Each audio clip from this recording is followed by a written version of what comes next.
السلام علیکم ورحمۃ اللہ وبرکاتہ ویورز، کیسے ہیں آپ؟ امید ہے آپ سب خیریت سے ہوں گے۔ ویورز، آج ہم لوگوں نے اپنے بیوی بچوں کو اللہ کی حفاظت میں دینے کا 90 نسخہ پڑھنا ہے۔ اعوذ باللہ من الشیطان الرجیم، بسم اللہ الرحمن الرحیم۔ اپنے بیوی بچوں کو اللہ کی حفاظت میں دینے کا 90 نسخہ۔ روزانہ صبح و شام ان کلمات کے پڑھنے کا اہتمام کیجیے۔ بسم اللہ علی دینی و نفسی و ولدی و اہلی و مالی۔ بسم اللہ علی دینی و نفسی و ولدی و اہلی و مالی۔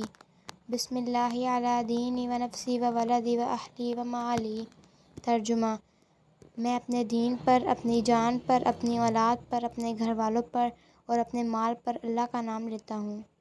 جی تو ویورز، یہ ہے اپنے بیوی بچوں کو اللہ کی حفاظت میں دینے کا 90 نسخہ۔ امید ہے آپ کو میری ویڈیو پسند آئی ہوگی۔ اگر آپ کو میری ویڈیو پسند آئی ہو تو میرے چینل کو سبسکرائب کریں، ویڈیو کو لائک کریں اور شیئر کریں۔ اللہ حافظ۔